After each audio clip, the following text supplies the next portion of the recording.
বন্ধুরা, আরও একটি নতুন ভিডিওতে সবাইকে স্বাগত জানাই। বরাবরের মতো আরও একটি নতুন প্র্যাকটিস ক্লাস নিয়ে হাজির হলাম। আজকে এই ভিডিওতে সব বিষয়ের উপরই কিন্তু বাছাই করা গুরুত্বপূর্ণ প্রশ্ন রয়েছে। জিকে, পুষ্টি ও স্বাস্থ্য, ইংরেজি, অঙ্ক, এই সব বিষয়ে প্রশ্ন রয়েছে যেগুলি তোমাদের আইসিডিএস কর্মী ও সহায়িকা নিয়োগের পরীক্ষা 2024-এর জন্য খুবই গুরুত্বপূর্ণ।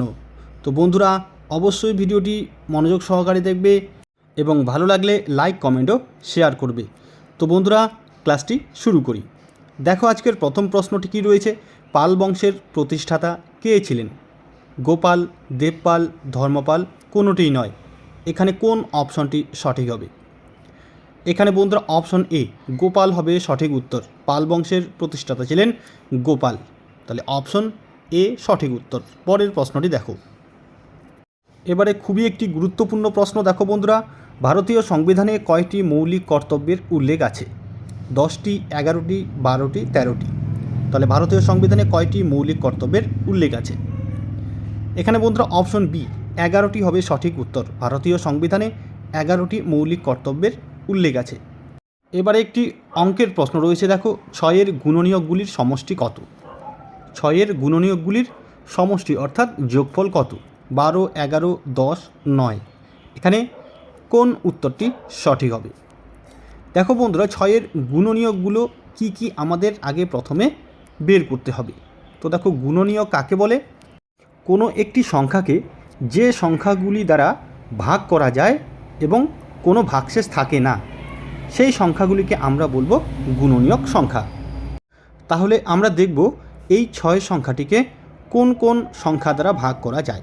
তো এখানে দেখো, 6 সংখ্যাটিকে আমরা 1, 2, 3 এবং 6 এই সংখ্যাগুলি দ্বারা ভাগ করতে পারি। তাহলে কী কী দিয়ে ভাগ করতে পারি?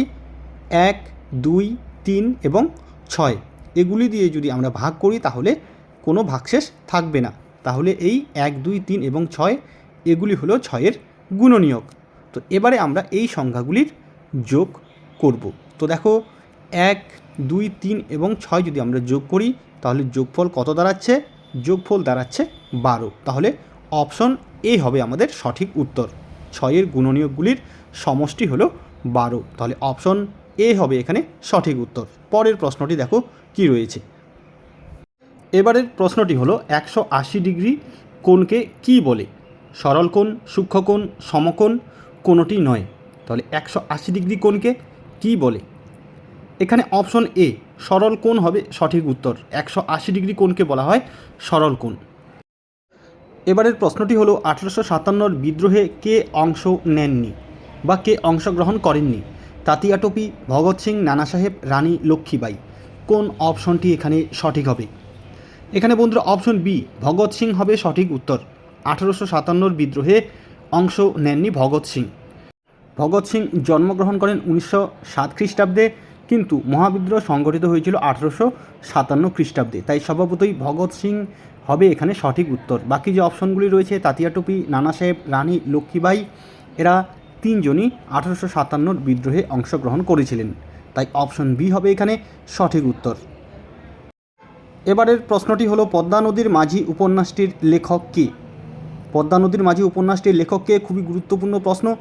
তারাশঙ্কর বন্দ্যোপাধ্যায়, মানিক বন্দ্যোপাধ্যায়, বিভূতিভূষণ বন্দ্যোপাধ্যায়, শরৎচন্দ্র চট্টোপাধ্যায়।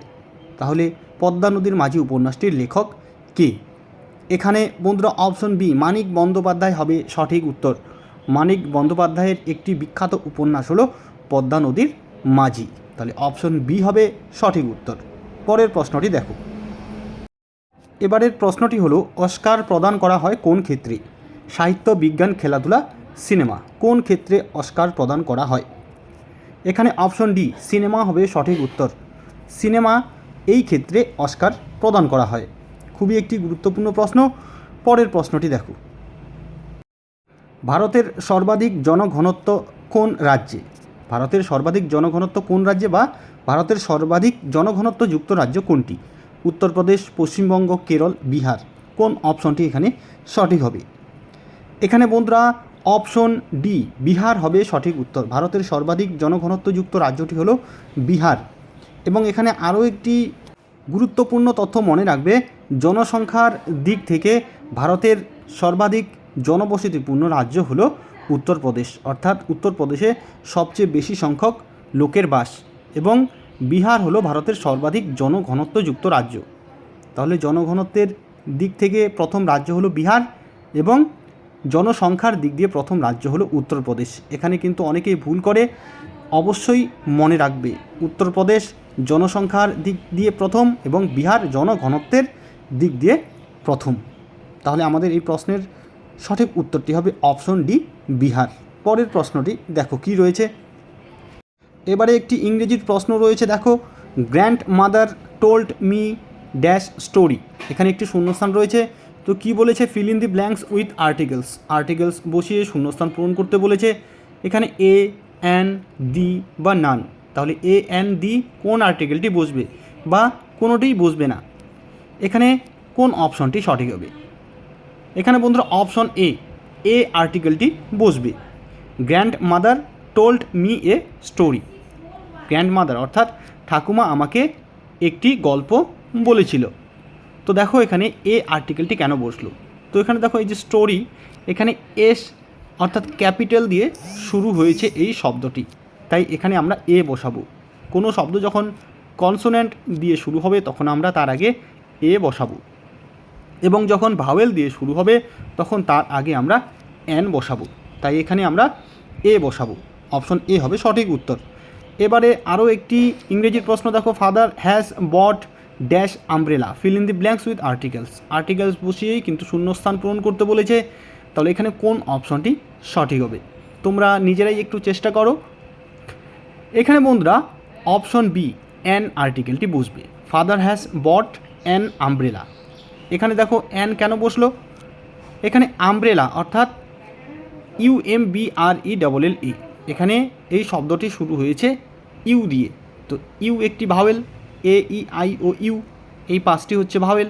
তাহলে এখানে ভাওয়েল দিয়ে শুরু হয়েছে, তাই এখানে আমরা অ্যান আর্টিকেলটি বসাবো। Father has bot an umbrella. তবে কোনো কোনো ক্ষেত্রে বন্ধুরা এই ইউ ভাওয়েলটি দিয়ে কোনো শব্দ শুরু হলে কিছু কিছু ক্ষেত্রে এ আর্টিকেল বসে। কখন বসে? দেখো বন্ধুরা, যখন ইউ এর উচ্চারণ ইউ এর মতোই হয় তখন তার আগে আমরা এ বসাবো। যেমন দেখো, a university, A UFO, A utensil, a useful box, A uniform, A unit, A union. এই শব্দগুলি দেখো ইউ দিয়ে শুরু হয়েছে, অর্থাৎ ভাওয়েল দিয়ে শুরু হয়েছে, কিন্তু এদের আগে এ আর্টিকেল বসেছে, কারণ এদের উচ্চারণ শুরুতেই হয়েছে ইউ। তাই যে সমস্ত শব্দ ইউ দিয়ে শুরু হবে কিন্তু উচ্চারণ ইউই থাকবে, সেগুলির আগে এ আর্টিকেল বসাবো। পরের প্রশ্নটি দেখো, he is dash MBBS doctor, feel in the blanks with articles. Article বসিয়ে শূন্যস্থান পূরণ করতে বলেছে। এখানে কোন আর্টিকেলটি বসবে বন্ধুরা তোমরা নিজেরাই একটু চেষ্টা করো। এখানে বন্ধুরা অপশন বি, অ্যান আর্টিকেলটি বসবে। দেখো এখানে he is an MBBS doctor, এখানে আমরা অ্যান আর্টিকেলটি কেন বসাবো? এখানে দেখো বন্ধুরা এই যে শব্দটি রয়েছে MBBS, এর শুরুতেই কি রয়েছে? এম রয়েছে, এবং এই এম এর উচ্চারণ বন্ধুরা শুরুতেই এ হয়। এম, দেখো এ উচ্চারণ শুরুতেই হয়। তো যখন কোনো শব্দের উচ্চারণ শুরুতেই কি হবে? এ হবে, কিন্তু যে বর্ণটি থাকবে সেটি কনসোনেন্ট, কিন্তু শুরুতেই উচ্চারণ হবে এ। তার আগে আমরা অ্যান আর্টিকেল বসাবো। যেমন দেখো আরও কয়েকটি উদাহরণ আমরা বলি, SDO, এখানে দেখো এস কনসোনেন্ট, কিন্তু এর উচ্চারণ শুরু হয়েছে এ। এরপরে দেখো FRCS, এই যে এফ কনসোনেন্টটি রয়েছে এটির শুরুতেই উচ্চারণ হয়েছে এ। তাই আমরা এরকম যদি শব্দ থাকে তার আগে অ্যান আর্টিকেল বসাবো। পরের প্রশ্নটি দেখো, এবারে একটি খুবই গুরুত্বপূর্ণ প্রশ্ন দেখো বন্ধুরা, বিশ্ব এইডস দিবস কবে পালিত হয়? 27শে সেপ্টেম্বর, 24শে অক্টোবর, 15ই নভেম্বর, 1লা ডিসেম্বর। তাহলে কোন অপশনটি এখানে সঠিক হবে? এখানে বন্ধুরা অপশন ডি, 1লা ডিসেম্বর হবে সঠিক উত্তর। বিশ্ব এইডস দিবস পালন করা হয় 1লা ডিসেম্বর। তো এখানে অপশন ডি হবে সঠিক উত্তর। পরের প্রশ্নটি দেখো, ভারতের রাষ্ট্রপতি নির্বাচিত হন কত বছরের জন্য? খুবই গুরুত্বপূর্ণ প্রশ্ন। 4 বছর, 5 বছর, 6 বছর, সারা জীবনের জন্য। কোন অপশনটি এখানে সঠিক হবে? এখানে অপশন বি 5 বছর হবে সঠিক উত্তর। ভারতের রাষ্ট্রপতি 5 বছরের জন্য নির্বাচিত হন। এবং এখানে এর পাশাপাশি আরও একটি গুরুত্বপূর্ণ তথ্য মনে রাখবে, যেটি অবশ্যই কিন্তু কম্পিটিটিভ এক্সামে অনেকবার এসেছিল। এই প্রশ্নটি হলো, বন্ধুরা, ভারতের রাষ্ট্রপতি নির্বাচিত হওয়ার জন্য সর্বনিম্ন বয়স কত হওয়া প্রয়োজন? রাষ্ট্রপতি নির্বাচিত হওয়ার জন্য সর্বনিম্ন বয়স কত হওয়া প্রয়োজন? উত্তরটি হবে 35 বছর। তাহলে ভারতের রাষ্ট্রপতি পদে নির্বাচিত হওয়ার জন্য সর্বনিম্ন বয়স প্রয়োজন 35 বছর। তাহলে অবশ্যই কিন্তু মনে রাখবে, ভারতের রাষ্ট্রপতি নির্বাচিত হন 5 বছরের জন্য এবং ভারতের রাষ্ট্রপতি নির্বাচিত হওয়ার জন্য সর্বনিম্ন বয়স প্রয়োজন 35 বছর। পরের প্রশ্নটি, আলেকজান্ডার কবে ভারত আক্রমণ করেন? 298 খ্রিস্টপূর্বাব্দে, 302, 303, 327 খ্রিস্টপূর্বাব্দে। কোন অপশনটি এখানে সঠিক হবে? এই প্রশ্নের সঠিক উত্তরটি হবে অপশন ডি, 327 খ্রিস্টপূর্বাব্দে। আলেকজান্ডার 327 খ্রিস্টপূর্বাব্দে ভারত আক্রমণ করেন। এবং এর পাশাপাশি বন্ধুরা এখানে অবশ্যই মনে রাখবে, কোনো সময় অপশনে কিন্তু 326 খ্রিস্টপূর্বাব্দেও থাকে। তো এখানে 326 খ্রিস্টপূর্বাব্দ যদি থাকে 327-এর জায়গায়, তবে 326 খ্রিস্টপূর্বাব্দও কিন্তু সঠিক উত্তর করতে হবে। তো এখানে আলেকজান্ডার 327 খ্রিস্টপূর্বাব্দে ভারত আক্রমণ করেন, অপশন ডি হবে সঠিক উত্তর। পরের প্রশ্নটি দেখো। এবারে একটি অঙ্কের প্রশ্ন রয়েছে। দেখো বন্ধুরা, 3টি ক্রমিক সংখ্যার গড় 15 হলে সংখ্যা 3টি হলো। দেখো এখানে 4টে অপশন রয়েছে, কোন অপশনটি সঠিক হবে? তাহলে 3টি ক্রমিক সংখ্যার গড় দেওয়া আছে 15, অর্থাৎ পরপর 3টি সংখ্যার গড় হলো 15। তাহলে সংখ্যা 3টি কী কী? এক্ষেত্রে বন্ধুরা এরকম যদি তোমাদের প্রশ্ন থাকে, তাহলে অবশ্যই এরকম ক্ষেত্রে যদি বলে গড় দেওয়া থাকে, সংখ্যা 3টি বের করতে বলে, তাহলে যেটি গড় সেই সংখ্যাটি বন্ধুরা মাঝখানে থাকে। তো এখানে দেখো অপশন বিতে 15 মাঝখানে রয়েছে, তাই এখানে অপশন বি হবে সঠিক উত্তর। কারণ পরপর 3টি সংখ্যার গড় হয় মাঝখানের সংখ্যাটি, তাই এখানে অপশন বি হবে সঠিক উত্তর। পরের প্রশ্নটি দেখো। 80 টাকা ও 60 টাকার অনুপাত কত? 2:3, 4:3, 3:4, 3:2। তাহলে কোন অপশনটি সঠিক হবে? তাহলে বন্ধুরা অনুপাতের অঙ্ক আমরা করেছি। এখানে দেখো 80 এবং 60-এর অনুপাত আমরা সহজেই কিন্তু বের করতে পারি। তো এখানে আমরা কি করব? তাহলে 80 টাকা এবং 60 টাকার অনুপাত বের করতে হলে আমরা প্রথমে 80 অনুপাত 60 লিখব। এবারে এখানে দেখো বন্ধুরা, আমরা দুপাশের 0 কিন্তু কেটে দিতে পারি। তাহলে কত থাকলো? 8 অনুপাত 6। এবার এই 8 অনুপাত 6কে আবার আমরা ছোট করতে পারি। দেখো 2 দিয়ে আমরা 8কে কাটতে পারি, 2 দিয়ে 2 4 8 এবং 6কে বন্ধুরা 2 3 6, অর্থাৎ 3 দুগুণা 6 এবং 4 দুগুণা 8। আমরা 2 দিয়ে দুটি সংখ্যাকেই কাটলাম। তাহলে আমাদের অপশন বি 4:3, অর্থাৎ 4 অনুপাত 3, এই অপশনটি সঠিক হবে। এবারের প্রশ্নটি দেখো বন্ধুরা, তৃতীয় পানিপথের যুদ্ধ কবে হয়েছিল? 1760, 1761, 1762, 1526 খ্রিস্টাব্দ। তাহলে কবে তৃতীয় পানিপথের যুদ্ধ হয়েছিল? এখানে অপশন বি 1761 খ্রিস্টাব্দ হবে সঠিক উত্তর। তৃতীয় পানিপথের যুদ্ধ সংঘটিত হয়েছিল 1761 খ্রিস্টাব্দে। এবং এর পাশাপাশি মনে রেখো, প্রথম পানিপথের যুদ্ধ হয়েছিল 1526 খ্রিস্টাব্দে, দ্বিতীয় পানিপথের যুদ্ধ হয়েছিল 1556 খ্রিস্টাব্দে এবং তৃতীয় পানিপথের যুদ্ধ হয়েছিল 1761 খ্রিস্টাব্দে। তাহলে আমাদের এই প্রশ্নের সঠিক উত্তরটি হবে অপশন বি 1761 খ্রিস্টাব্দ। পরের প্রশ্নটি দেখো। এবারের প্রশ্নটি হলো, ফাহিয়েন কোন রাজার রাজত্বকালে ভারতে আসেন? চন্দ্রগুপ্ত মৌর্য, বিন্দুসার, দ্বিতীয় চন্দ্রগুপ্ত, বিম্বিসার। কোন অপশনটি এখানে সঠিক হবে? খুবই একটি গুরুত্বপূর্ণ প্রশ্ন। এখানে অপশন সি দ্বিতীয় চন্দ্রগুপ্ত হবে সঠিক উত্তর। ফাহিয়েন দ্বিতীয় চন্দ্রগুপ্তের রাজত্বকালে ভারতে এসেছিলেন।